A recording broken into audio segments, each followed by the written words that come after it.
106 494 482. Okay. Now we are good to go. Our technical problem is solved. So this is like a point-tested visa now. Yes, yes. So if someone is around 45, I would ask them to go for 494 instead of Oh yeah, 482. that's another good example. 482 visa because Hello everyone. Hope everyone is doing great. So as like every week, we back again with another episode. And this week we are more focusing on 482 visas. Actually, I have collected all the questions I often get asked by my clients. And similarly, we accumulated all the questions from my colleagues, Lilash. Yep. And we put together and we try to do our best to answer all of them. So, as you know, I'm Chintan Dhungel, registered migration agent, and my best friend Lilash Yadav is also migration agent. So, as we mentioned last week or previous weeks, so we are not working together, but we sitting together to pass the knowledge about this subclass, especially to you. okay. So before moving towards like 482 visa and everything else, I have been getting lots of inquiries from offshore, even from onshore, regarding like the point test systems and everything, right? So typically what I see right now is it's not the good time for 189 visa. You mean the skilled Yeah, visas? GSM visa. I mean point tested yeah, visas. point tested visa specifically for 189. Why? Because there are only few occupations of, for example, doctors, nurses, early childhood teachers. Except those, it's getting very hard for other occupation to get the 189 visa. So in terms of that, what can be the option? I think Lilash, as you probably raised a very good points. Since the Labour government in the power, probably the point-tested visas are kind of pushing back, and then the more employer-sponsor visas are getting popular, and I think this is the future for you too. So I think this is the right time to shift from point-tested visa to employer-sponsor visa. I think one day point-tested visa will be done and dusted and maybe phased out. You never know. Yeah, it can change any time. Okay. Now we are good to go. Our technical problem is solved.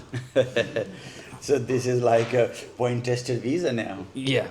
So now, look, most of my clients they are already working in the industry and they are working as a IT professional or even accountant. Recently, I have got one client who I have known him for a long time, and he has been working in the IT industry for the last 3 years. But he's scared of asking his employer to sponsor him, right? So how to find the sponsor? I think that's the one of the most asked question for me as well. How to find the employer. So I think you raised a very good points again. So if you are already working, go and talk to a manager or employer with the right person or maybe HR. Yeah. If not, maybe probably finding the employee through the various platforms. I have noticed actually. Have you noticed some of the job platforms they normally mention saying employer sponsorship options is available. Yeah. So even if you go for the SIC and go for your occupation, for example, IT security specialist or even business analyst, and semicolon, then go for the sponsorship. There you can find. But the main problem with our clients is they are afraid to speak up with their employer, right? Yeah. So they will say, what if they will say no?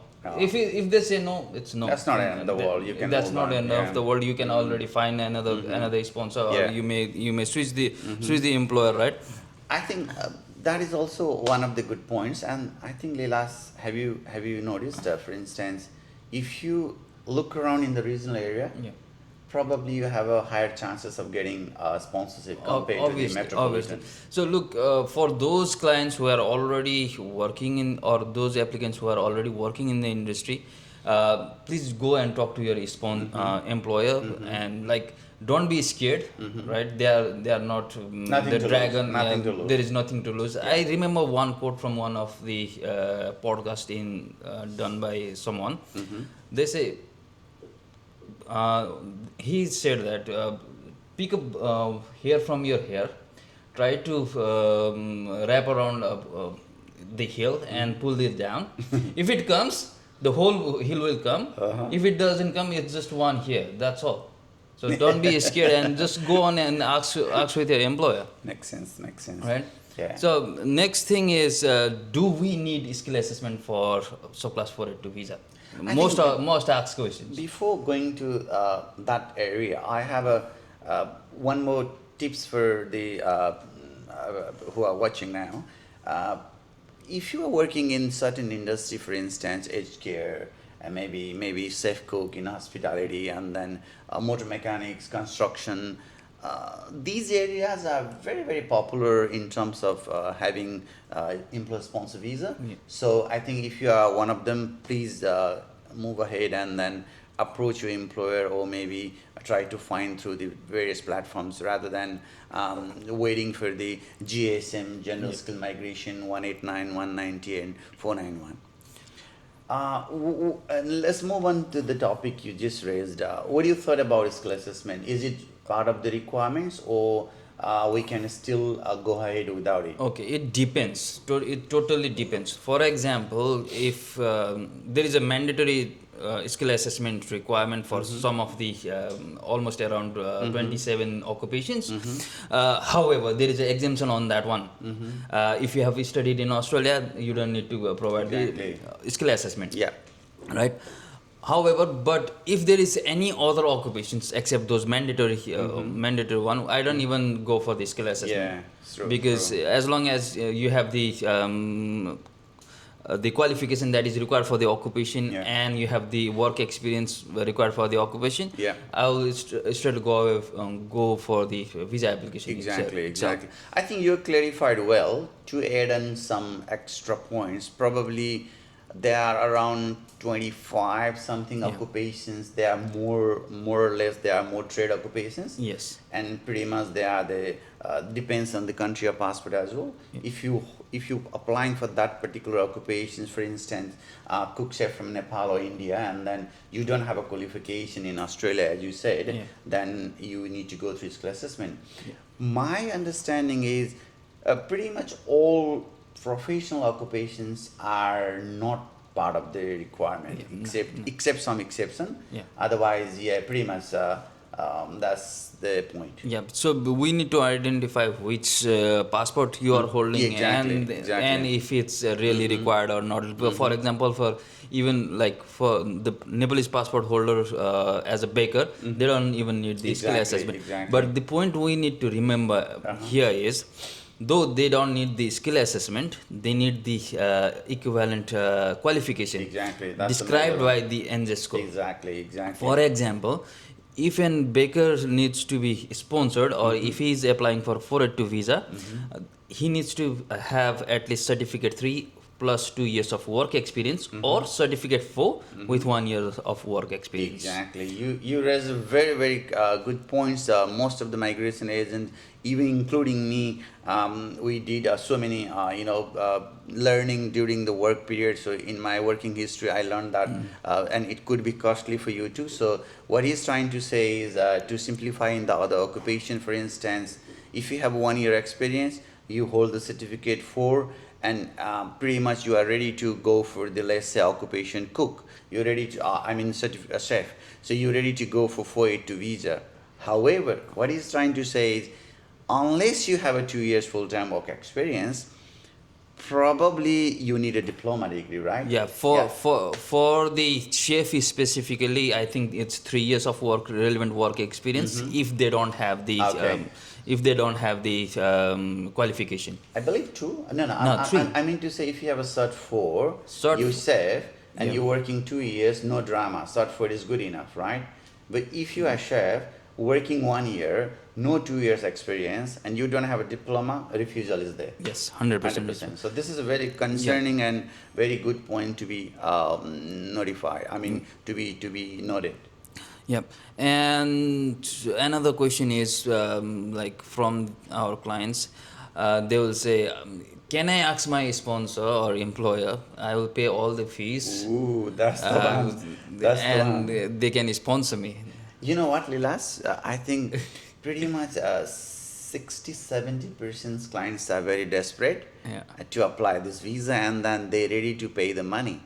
But what are your thought? Is it okay to pay all the money to get this visa, or what do you think? How you Yeah, encounter that kind of For me, clients what in I the will everyday say is, basis? for me, what I will say is, look, nomination, SBS part is all employer part. Mm-hmm. Visa, yes, you can do Mm-hmm. that, but for the nomination part and Mm-hmm. the SBS part, it's totally from the employer. Even the SAF levy, they Yeah, can't yeah, pay. exactly, Like exactly. the What do you, employee. what do you thought about on service agreement, service fee? Let's say if you charge 1,000, 2,000, 5,000, 10,000, whatever the service you charge Yep. to do the all work, let's say all three stages, business approval, nomination, and visa, Yeah. how you manage to get your service fee? I'm not talking about government fee. For government fee, normally I do charge to the employer. And Correct. now, when I go with the interview, or when I do the consultation with the employer, Mm-hmm. I make sure that employer do understand all the requirements. Mm-hmm. It's a employer responsibility Mm-hmm. to pay at least till the nomination part, Mm-hmm. and I provide the choice to the employer and employee Oh, itself, okay. whether they want to fully sponsor with along with the visa Mm-hmm. applications and everything, Mm-hmm. or they want to do complete all up till the nomination part. Okay. That's Okay. the standard Practice. mechanism. Yeah. Okay, that's what I do normally. Yeah, I think this is the good practice. I believe. Yeah, and move on to the next questions, Leelas. Is 482 is it restricted by age, or there is no age limit? Anyone can apply. What is your So in the thought on this? in the legislation, there is no age requirement for subclass 482 Mm-hmm. visa. But however, most of the people who are applying for 482, Mm-hmm. they really want to go for 186 visas, Which right? is which is a permanent Which is resident. Yeah. permanent resident visa, and in Mm-hmm. the permanent resident visa, Mm-hmm. there is the age limit up to Yeah. 45 years, Mm-hmm. and if it's under labor agreement or DAMA, it's up to 55 years Mm-hmm. old, right? Mm-hmm. So technically, right now for subclass 482 visa, there is nothing stopping you. No Mm-hmm. age limit. Mm-hmm. You can apply for 482 visa Okay, as long as. Lilas, in my everyday working life, I get not many, but few clients. They already on 482 visa. Yeah. Unfortunately, they already crossed the age limit 45 to apply 106 through the TRT. I know there are some exemptions. Practically, how practical they to apply in the everyday clients, like who are working in the industry, even they are 45 plus. So, How we can look after them? one option is to go for the DAMA. Hmm. It's That's a different yeah, stream from 482, yeah. different this stream, Hmm. and I haven't, for my experience, I haven't encountered anyone Hmm. above 45. But in theoretical life, in the law, Yeah. what is your So input? when they Who cannot can go, be eligible?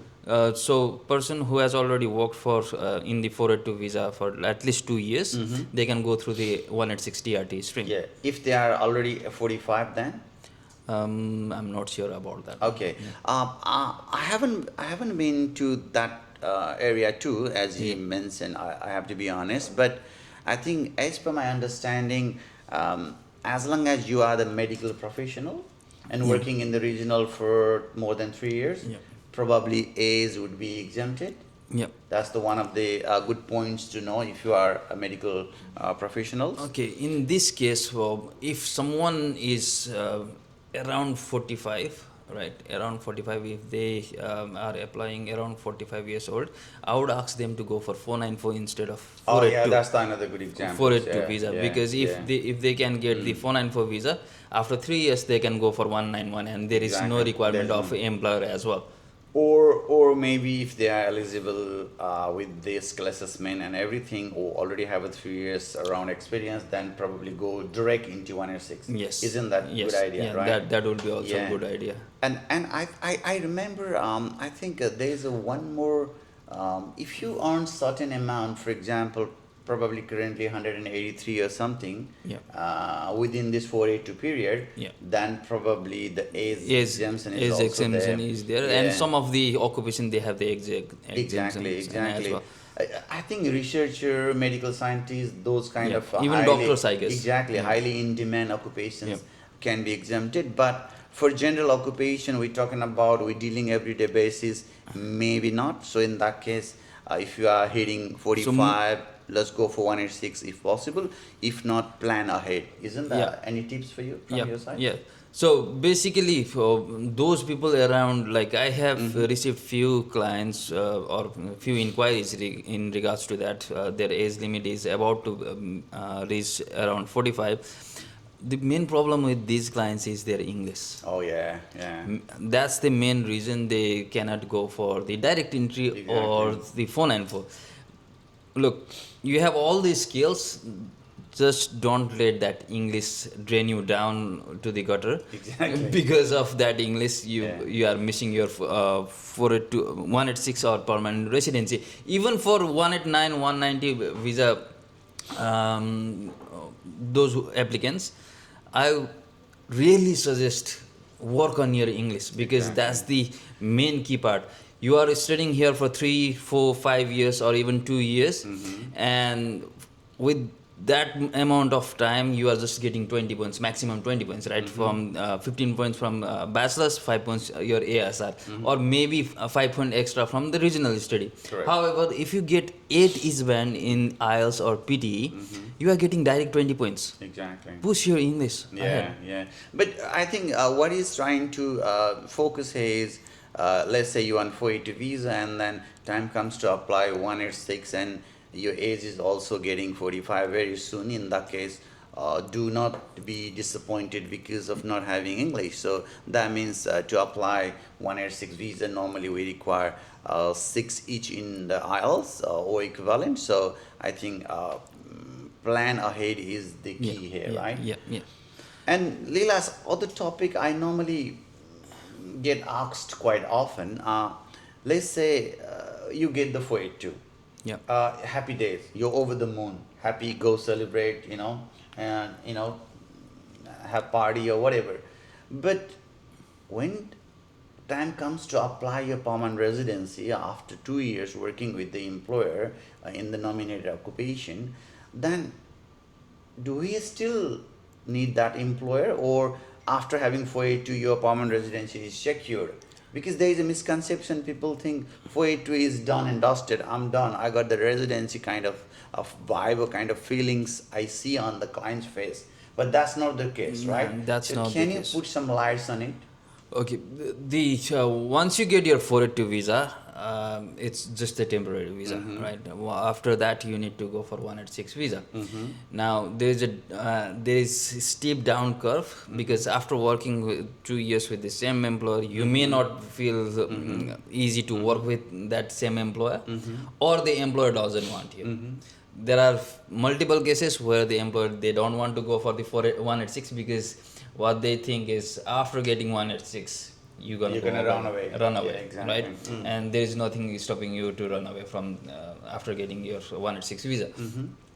And there is another thing is, you have been victimized by your employer. They are not paying you enough, or they are making you work longer hours. Yeah, more than 38 more, hours more or than something. 38 hours. Sometimes it can happen up to 42 hours. It depends Yeah, on the depends business on the- need. yeah. We don't, but 50 60 70 hours you It's are too working, much, it's too much, you are working with the same employers, and they are not paying for that.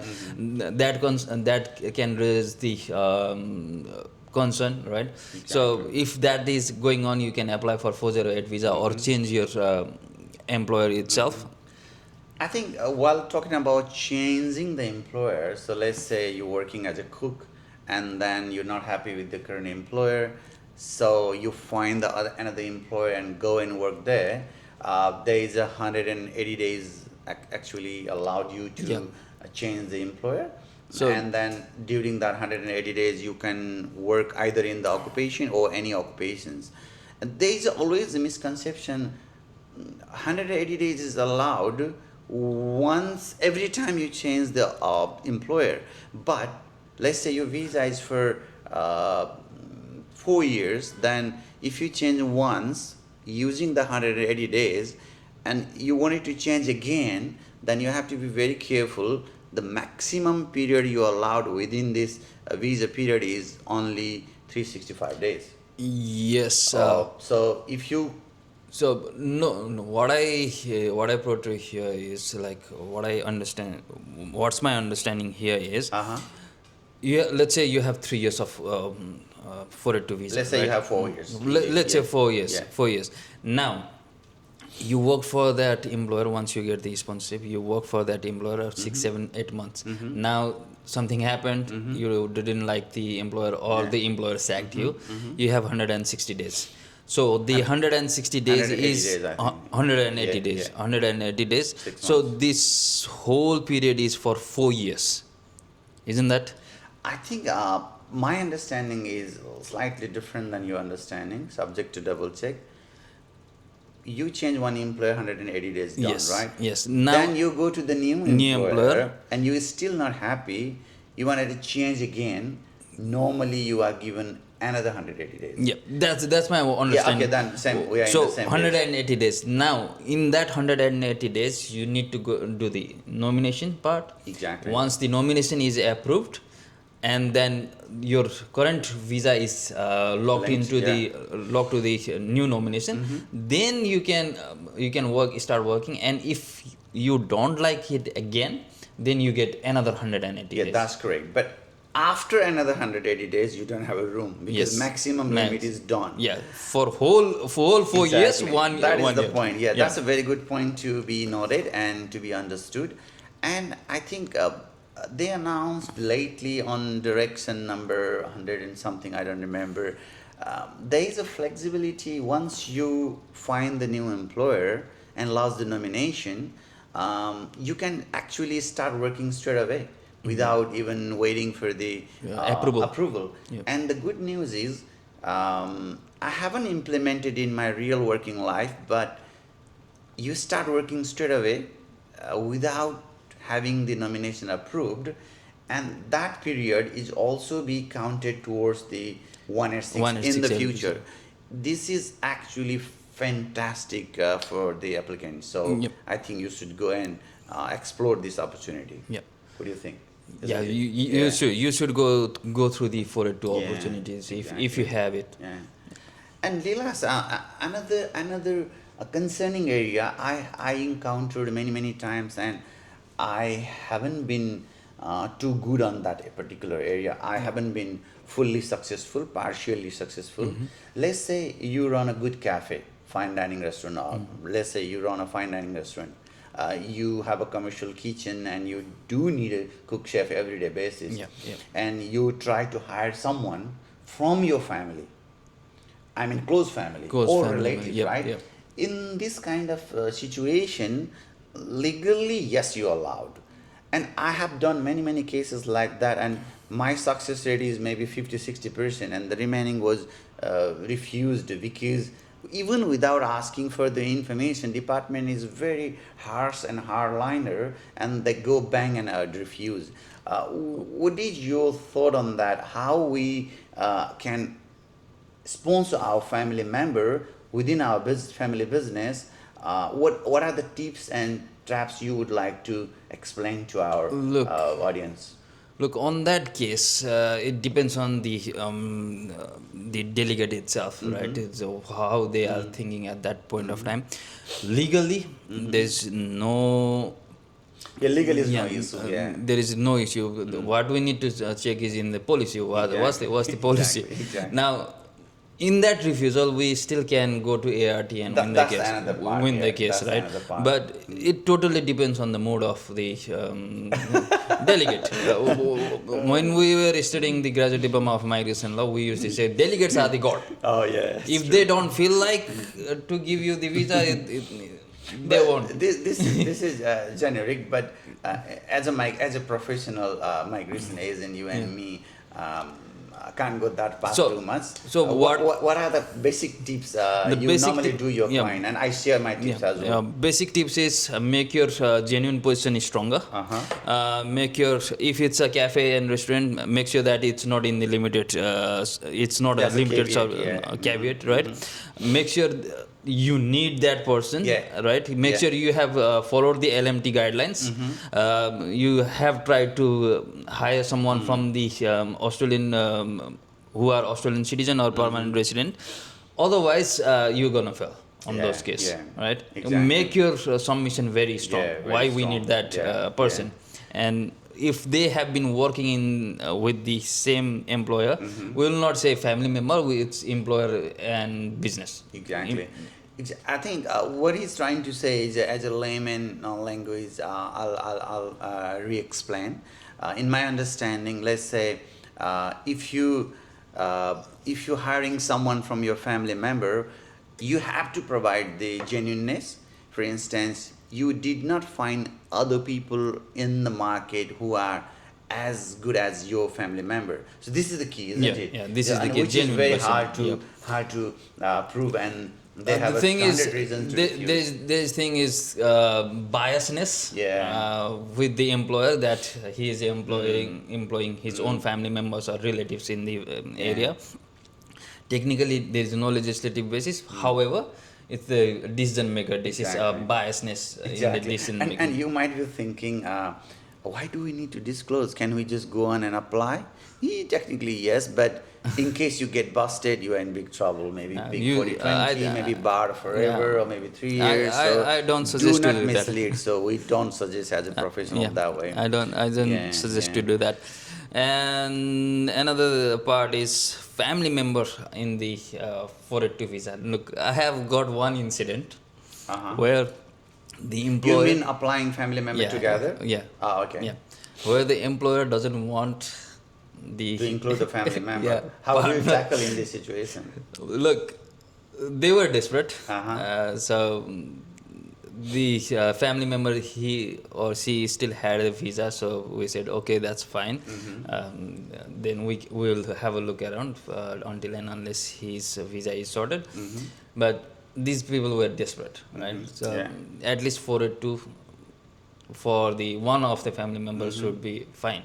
But what happened was the employer didn't want partner to be included. The can I- simple answer from the employer was, he's not working for me or she's not working for me. Why should I sponsor? That's what I was about That's to actual mention. case. But to be specific, as an employer, let's say I'm an employer. Let's say you are an employee. I'm hiring you. Yeah. Whatever the fee levies I'm paying for you. If you have 5 children and 1 wife, hopefully one. Yeah. So still I cost nothing extra, isn't it? Yeah. As long as Yeah. you pay your visa fee, right? Yeah, yeah. So I know some employer are particular, but there is no harm. If you are employer watching this podcast, then we would suggest you cost nothing, help the clients, and if you apply visa on his own without the wife, he might be distracted because of not having And- family with you. and- So I think it's better Yeah. to apply. Another together. thing is, okay, once they get the 480 visa, they will move on to the another sponsor. Exactly. It's your loss, like after a few months they will go for another 482 with another employer. And- So it's funny, it's but- very funny. But if you get the visa with the family is like winning the lotto, isn't it? Yeah. Your family can work full time, they Yeah. can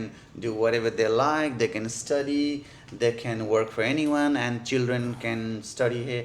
I think, what about the school fee for the children?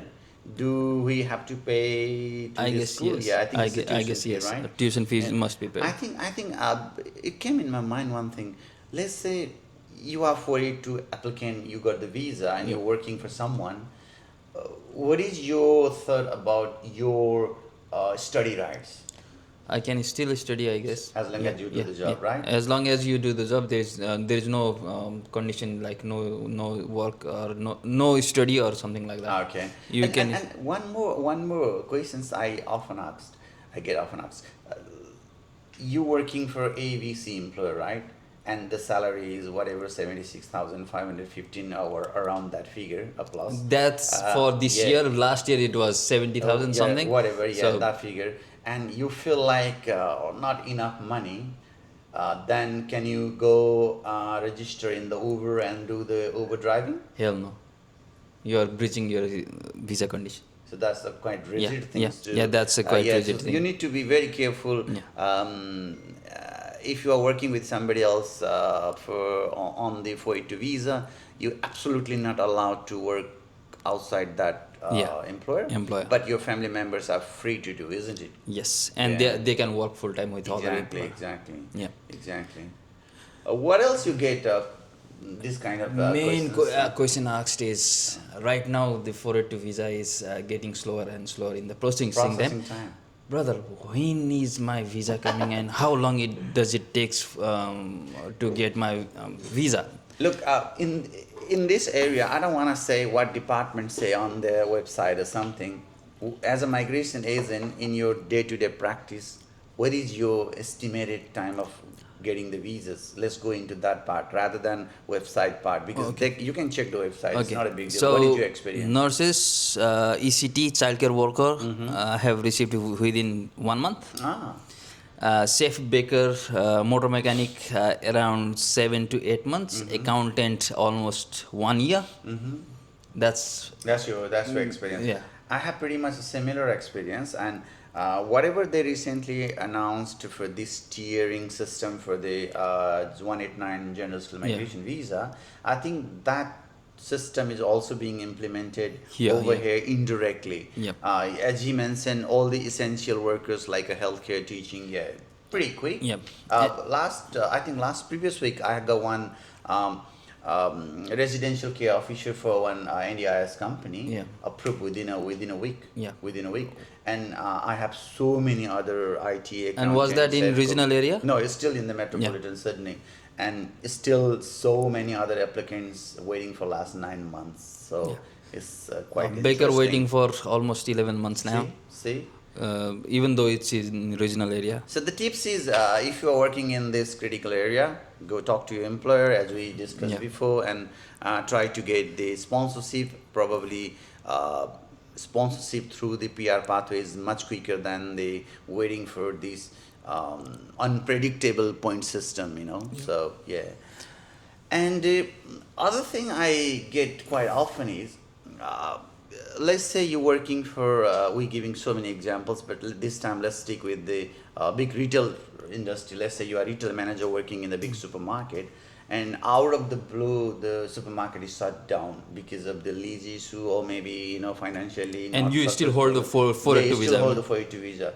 So how you handle this kind of situation to your clients?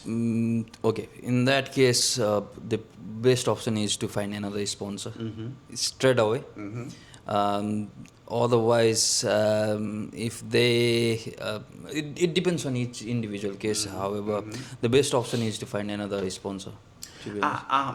I think that's the best answers, but lately I've been struggling for some occupations who are on a 482 TSS previous visa, temporary skill service visa. Now they changed to skill in demand. And then whatever the visa they got in the past, that occupation is no longer on the core occupation. For example, restaurant manager. If the company shut down, they cannot find another cafe or sponsor to apply for it to visa in this situation, right? For it to visa, even how do you handle in this situation?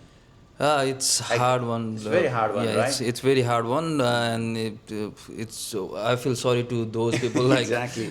Cafe and restaurant manager, and then client's service manager. Yeah, something. I have many occupations. Customer service manager. Something like some those. So basically, what I will ask them is to go for 494 if in the regional area. If they have already got 482 visa, then they must have enough work experience. They can go for the skill assessment. Go to regional area, find 494 and go for that. And it's not a good tips, but in the worst case scenario, it's not like a temporary graduate 485 visa. It's not like that. You can still go to the further study, and once you get the visa, you have a time to play around and collect more experience and maybe go that pathway 494 as you mentioned. Yeah, I'm not a big fan of going to I'm not either, but there's going no, to study again these if there's no option multiple. rather than So look, if that's sort down and if you have enough visa left, go to the regional area, work there. For example, NSW, I guess pathway 491 pathway 1 yeah, is still but, open. but Is still it's open, pretty but tough, yeah. yeah, there are few things that can be Yeah. done, but basically move to regional. Exactly. Move It's a to pretty tricky situation, so depends on your individual case. So rather you guys can consult your migration agent or lawyer, or you could see one of us as well. So yeah. Okay. Exactly, yeah. Anything else? We have so many other questions actually. Like for instance, can we apply for a to visa together with all the process, or it has to be step by step? You mean That to is say also- SBS nomination yeah, and that visa? is also commonly asked question. Yeah, you can What, lodge do- it. what is your explanation on it? You can lodge it on same day. SBS first lodge SBS, then lodge nomination, then What is the potential harm or risks doing together versus doing separately? typically I don't see any harm because it's the desperateness of employer to employ you. It's nothing wrong on lodging in the same day, but what we need to primarily focus is genuineness of the application, genuine position, LMT met, ASMR met. It's not like 76,000. So sometimes what happens is it's the TSMIT requirement is $76,515 only for now, but the occupation in the industry they are earning more than that, right? For example, That's market salary. yeah, market salary. For example, if you go for the doctors, let's suppose doctors, they are they are earning more than that in the typical market, right? And if you are willing to sponsor them in $76,515, it doesn't make sense and it does not meet the SMR criteria. Exactly. So you need to go all those things and check all those things by means, and then only you can go for the all same everything on the same Yeah. day. Today, actually, we would love to discuss only about the frequently asked question, but one topic would be very, very crucial. Without this topic, this conversation probably would be incomplete. So I would like to touch a little bit about labor market testing. Yep. When you apply your nomination, you must have done the labor market testing, right? Yeah. So labor market testing is kind of advertising for 28 or 4 weeks in the various platforms, and using that advertisement showing as we did not find any local employee, so we hiring you as an overseas worker. What situation normally I encounter is you don't have enough time, 28 days or whatever, 4 weeks, and you are very in a critical situation. You need to lodge your nomination and visa ASAP. How you actually play around with the exemption? They start an exemption for labor market testing. What is your thought about this? So there are some ITO obligation. Did you remember the incident where I said the employer did not want the family member to be involved? Oh yeah, that one. Same case, okay. That applicant, he had worked with them for last 2 years in the full time, as a full time. She was not the not from the countries from the ITO So international. let's say she's from Nepal. Let's example. Let's say she's from Nepal. Yeah. But she had worked there. Now Nepal is in the ITO country. No, WTO country. WTO country. WTO country, and in the in the LMT exemption, if the person from WTO country member has worked with the same employer in the same occupation for last 2 years full time, then you are exempted from LMT. How good is that? So, Yeah, for instance, in a practical way, what is trying to say? Let's say you are a cook, you're from Nepal, you've been working with the ABC restaurant for last 2 years, and then you don't have enough time to do the labor market testing. That means without it, you can go and apply nomination and visa. Is that you're saying? Yes, in actually in that specific case, what happened was Uh-huh. the LMT was done incorrectly. The Oh, in your case. Yeah, in Yeah. my case, LMT was done in a It still incorrectly. was done, but not Yeah, not correct so way. Yeah. one advertisement was up to 28 days or 30 days, and another one was up to 7 days, and it was like 7 days, 7 days, 7 days. Ah, okay. So it Okay. was a separate, through 3 or 4 separate advertisement of the same thing, which does not meet the criteria. It should be continuous, Yeah. one go. Yeah. So it did not meet the criteria, and it was sent to us in the last moment. Okay, so what in her contracts or in his contracts, what I saw was she has been working for last 2 years, Okay. and we actually got that visa Wow. nomination and everything. Congratulations, man. Yeah. I would like to. And another thing is my first case, in my history of migration agent career, first case I did the first 482. It was done in the basis of WTO member Oh, country. okay. How about international trade obligations countries, for example, Thailand, United Kingdom, and there are some other countries like They don't. Peru or USA. British citizen. Yeah. Still, we don't need labor market Yeah, testing, right? they don't need. They can straight away go. This is another good tips for if you are the passport holders for this country. Plus, I haven't been through, but the way I read the legislation and other policies, I think if you are coming to do some, instant disastrous work, in that case, also the minister can waive. Yeah. And probably if you transferring from overseas to the Australian company, owned by Australian company, in that case, maybe it is exempted.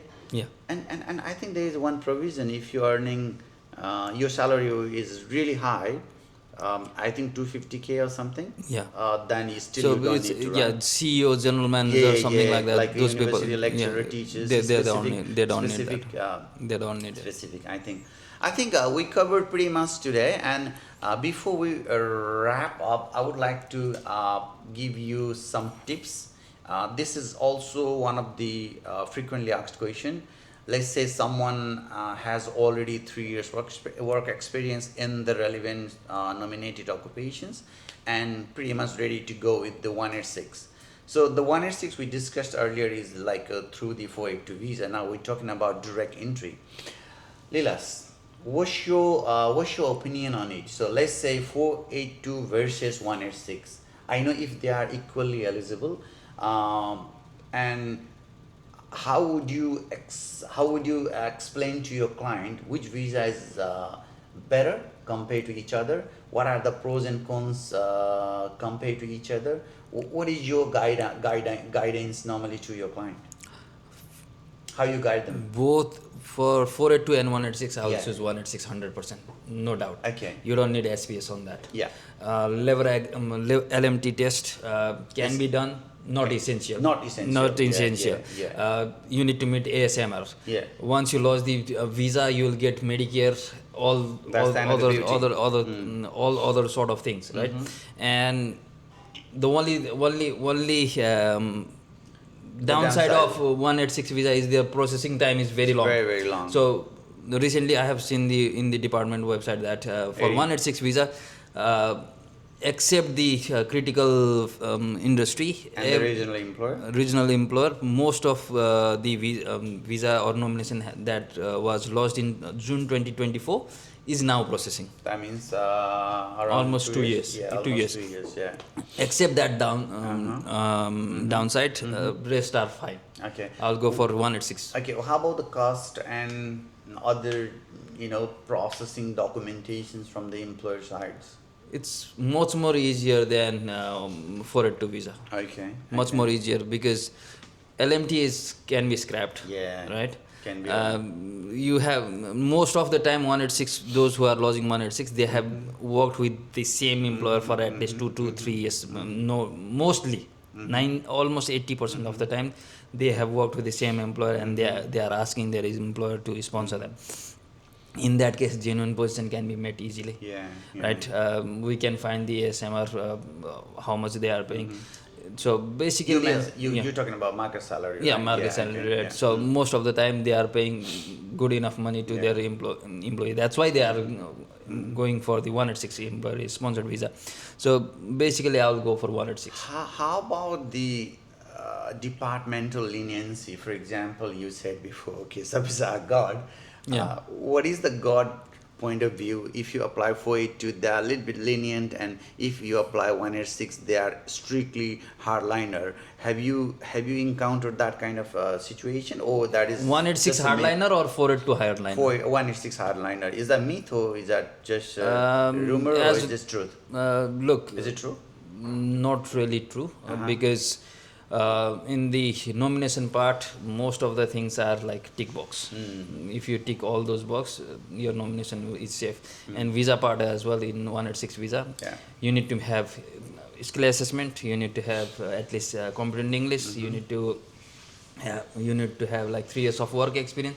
If you match all those boxes, should be fine. I think go for it. Yeah. I think final tips is, if you are eligible for 186 direct entry, don't bother to go for 482 as long as your employer is ready.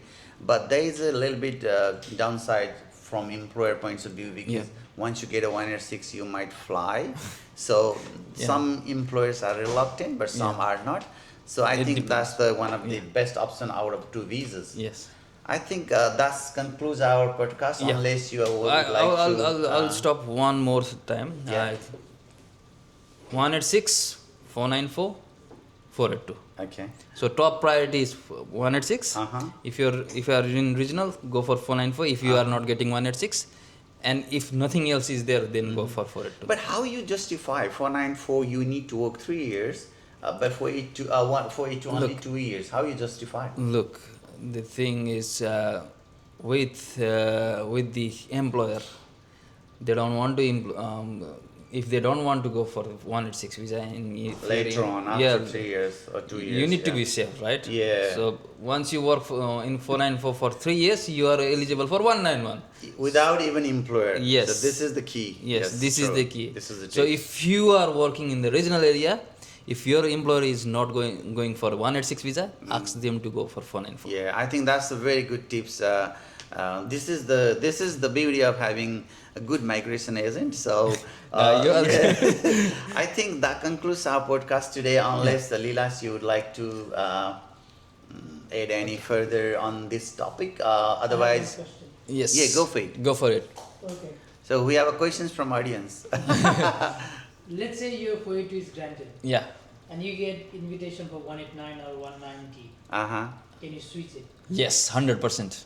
There is nothing stopping you for applying for 189 or 491 or even 190 visa. So if your visa is expiring and you have a really good experience in your field, you can just switch to 482 for a time. Exactly. Then Exactly. switch back to 189 or 190. Yes. That is a very good question. So I would like to add one more point. In Australia, at a time, in one time, you can hold only one visa at all. So what means you holding 482, you got invitation, you apply 189 or 190 or 491, whatever, then you get the bridging, but the bridging not going to be active until the 482 expires, right? Yeah. So in that case, you could apply multiple visa together, right?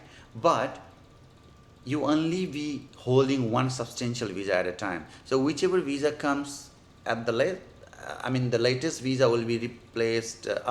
Latest grant will be the active one. Yeah, Active and the one. old one would be replaced by the latest So grant. you need to wait for 189 or 190 to be granted. Yes. Strictly. Yes.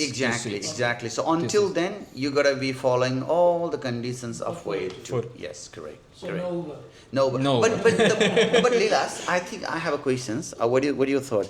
Let's say in this situation, after applying 190 or let's say 189, then eventually your 482 is finished, right? Expires. Then Then you you go have to the to- bridging visa. In that case, you have that liberty to work with the Uber. I don't think so. Why not? I Because think- you get no conditions on skill visa. For the skill visa, I need to check. Yeah, for Yeah. 190 visa, 189 visa, there is no condition. No condition. Yeah, So no in this condition. case, you are free to go and drive the Yeah. Uber, I think. After your bridging visa is activated. But Active. that bridging visa will be carrying all the criteria from Kuwait to or 189. For 189 and 190 visa, if you are if you have applied and received the bridging visa, there is no condition. I think you raised another nice question, sir. For example, most of the visa you apply, it Bridging carries visa. all the Previous condition of previous visa. But in this case, you applied a skilled visa, permanent residency, so it comes with the nil condition. Nil condition. No condition at all. This happens to even 186, right? Yeah, even 186, 186. 190, 189, 491. 491, or that kind of visas. So I think that's a very good question. Any further One final question. Yeah. Can agencies sponsor? Can you elaborate a little bit? What do you mean by Let's say an agency? agency has a contract with her employer and you are getting hired through the agency. For 482, yes. For 186, no. Oh. In my opinion, as long as you justify genuine need of position, and you have a contract between agency and then the employer, I don't see any problem. 482 should be fine. Yeah. 482 should be fine. But there is options for labor agreement for that kind of people. On hire. Yeah, on hire. Yeah, you could do that. So who is sponsoring? Is it agency or the employer? Agency. Agency employing, and the employer is just a working place. So you go and what work we there. need to see the dynamics over here is Yeah. whether the agency is paying to the employee Yeah. or the company. Yeah. Make sense? If the company is paying to the employee, that means the company should sponsor. If the agency is paying it to the employee, Mhm. then agency can sponsor. So if you have to switch occupation, let's say agency is paying you. Mm-hmm. So if you have to change the job or if you don't want to work with that employer, Mm-hmm. what happens to that 180 days? So the main you need to identify the if the 482 is sponsored by the agency or the employer. If it's done by the agency and they are sending it to the different organization, it's still fine. Or they can change your employer as well because you are sponsored by agency. Yes. Wow. Yeah, they're changing only the workplace, location. Yes, So yes. in that case, Because they have the right to relocate you. I think Yes. so. Yeah. Yes. Yeah, that's yes. true. Yeah. But in the nomination part, you need to identify, pretty much explain where where they are working, Yeah. where they're gonna work, and if there is any change in the working situation, they need to update in the system or the department. They would. All right, let's conclude. I think it's getting too long. So Thank you for watching our sixth broadcast as 4A Talks. We ask you to subscribe us if you need more information, and next time we will come with the next topic. Yeah, Thank next, you, Chintan, sir. yeah, and thank you, Lilash. Thanks for having me. And next time we come with another hot topic. And before we go, these are just general advice, not the legal advice for your particular situation. Come and see us, one of us, Yes. or your own agent, or whoever you prefer. And until next week, we're signing up. Yep. Thank you for watching. Stay safe. Bye. Bye.